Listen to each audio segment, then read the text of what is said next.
rendu au chef de l'État qui va maintenant faire sa communication pour donner ses impressions juste après ce défilé civil et militaire. Voilà, nous allons écouter le président de la République, son Excellence, M. Bassirou Diomaye Faye, dans quelques instants, qui va livrer ses impressions et faire sa communication sur la 66e édition de l'accession de notre pays à la souveraineté internationale. Vous allez écouter d'un moment à l'autre le chef suprême des armées, très enthousiaste et très content ce matin d'être à côté de son Excellence Brice Clotaire Oligui Nguema, président invité. Voilà, nous accueillons le président de la République, son Excellence M. Bassirou Diomaye Faye, chef suprême des armées, qui fait sa communication. Nous écoutons le chef de l'État.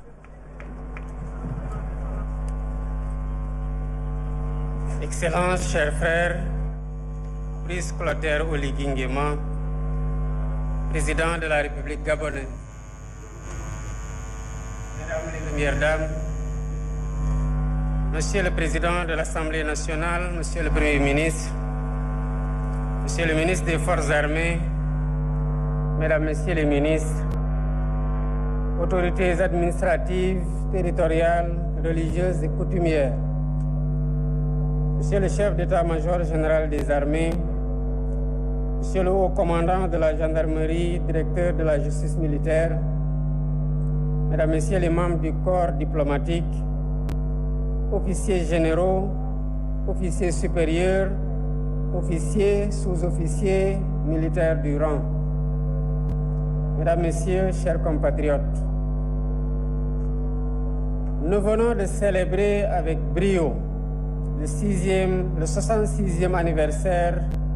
de l'accession de notre pays à l'indépendance. La cérémonie a été belle, elle a été riche, avec la participation très remarquée d'un détachement gabonais. Nous avons assisté à un défilé impeccable, ici à Thiès, cité du Cayor, symbole de dignité et du refus de l'asservissement. Le Cayor fut en effet un des bastions de la résistance contre la domination coloniale et un acteur de premier plan des mouvements pour l'indépendance. C'est alors tout un symbole pour moi de commencer par Thiès, l'ère des défilés décentralisés que j'ai initié dans le cadre de la politique d'inclusion nationale et d'équité territoriale. Je tiens à remercier chaleureusement notre hôte, le président de la République gabonaise, mon frère Oligui Nguema, qui a bien voulu honorer de sa présence cette cérémonie. Monsieur le Président, nous sommes particulièrement ravis de votre participation à cette fête en qualité d'invité d'honneur. Le choix sur vous traduit la qualité exceptionnelle des relations d'amitié cordiale et de coopération conviviale entre le Sénégal et le Gabon.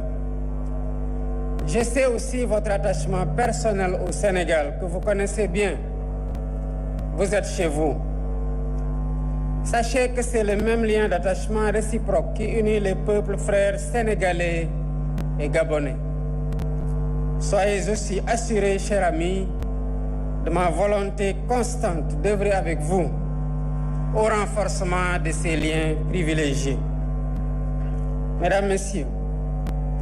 la célébration de la fête nationale est un moment de concorde nationale, d'introspection et d'engagement dans la cohésion, un Sénégal souverain, respecté et prospère.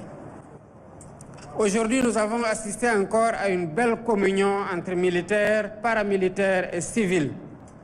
dans un contexte de défilé décentralisé, ce qui témoigne de la vitalité du concept armée-nation que nos forces de défense et de sécurité ont constamment en bandoulière. Chères forces de défense et de sécurité, vous êtes conscients que servir la patrie ne se limite pas seulement à la défense du territoire. C'est aussi contribuer à la réalisation de grands projets de l'État et à l'organisation d'événements majeurs dans notre pays. À travers le thème de cette édition, les forces de défense et de sécurité, partenaires des Jeux Olympiques Dakar 2026, vous perpétuez une tradition si chère à vos devanciers et à la nation tout entière. Je salue votre mobilisation en perspective de ces Jeux. Elle est totale et rassurante, avec un dispositif de sécurisation complète des différents sites retenus, afin de garantir la sérénité de cet événement historique en terre africaine du Sénégal. Nous serons prêts à accueillir la famille de l'olympisme, le monde du sport en général, ainsi que tous les visiteurs à cette occasion.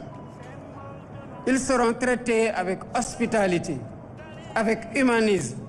dans la pure tradition de la teranga sénégalaise. Monsieur le ministre des Forces armées, à travers vous, j'exprime mon entière satisfaction à toutes les forces de défense et de sécurité pour la parfaite organisation de ce défilé.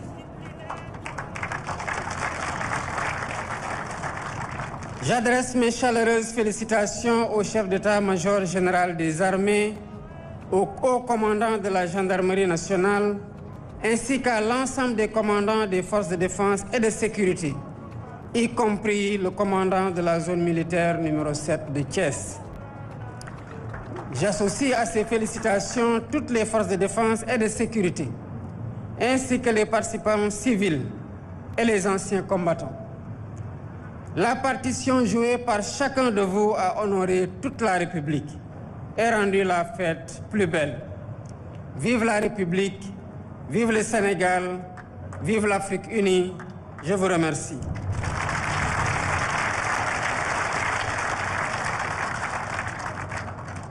mbokki Sénégal ak gan yi fi ñëw bokk ak ñun suñu feet gii tey gis nañu tey fii ci Thiès ci juróom benn fukkeel ak juróom benn bés bu ñuy feete suñu indépendance nationale défilé gu rafet gu mucc ayib goo xam ne bokk na ci li ko gën a yëkkati suñu mbokk yi jógee ci suñuy xarit gii di dëkkub Gabon fii tey ci Thiès dëkk bi nga xamante ne mooy dëkku Kayoor muy dëkku bañkat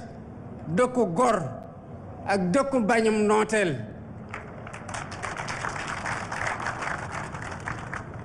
ku wax Kayoor xam ne bokk na ci foo xam ne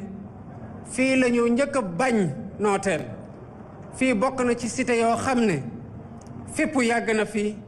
ci bañ ñu teg leen loo xamante ne tegul ci yoon bokk nañu tamit ci li sooke indépendance gi ci Sénégal ak fépp ci réew yi ci Afrique kon tey bés la goo xam ne bés gu am solo la ci li ñu door yóbbu défilé yi ci feneen fu dul Dakar te ñu def ko ngir fu ne ci biir Sénégal sénégalais yëg ne que état bàyyi na leen xel nguur gi bàyyi na leen xel te jox na ñépp seen cër may sant di gërëm bu baax sama xarit di président république gabonaise Oligui Nguema mu ñëw teewe ji bés bii tey gën ko màggal monsieur le président sa teewaay gi fii lu dal suñu xel ci liy jëmal kanam suñu mbokkoo ak suñu xaritoo waaye suñu mbokkoo gi diggante Sénégal ak Gabon ni ñu la tànnee nii nag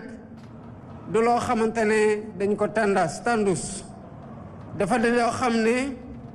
dañ ko lal ci xarute gu yàgg ci jëflante gu yàgg ci diggante Sénégal ak Gabon xam nañu tamit ni nga fonkee Sénégal ndax liggéey nga fi bu yàgg wane sa cofeel ci réew mi ak ci waa réew mi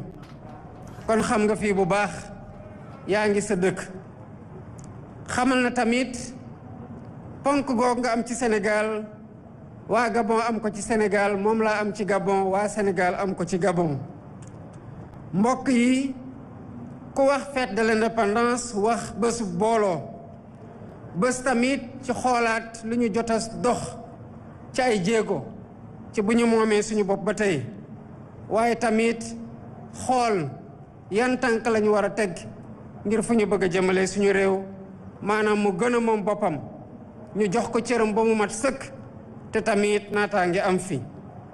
tey gis nañu ne que ñii di force de défense et de sécurité yi bokk nañu ak civil yi muy gën a màndargal li ñuy wax concept nation armée maanaam jëflante guy yàgg te di wéy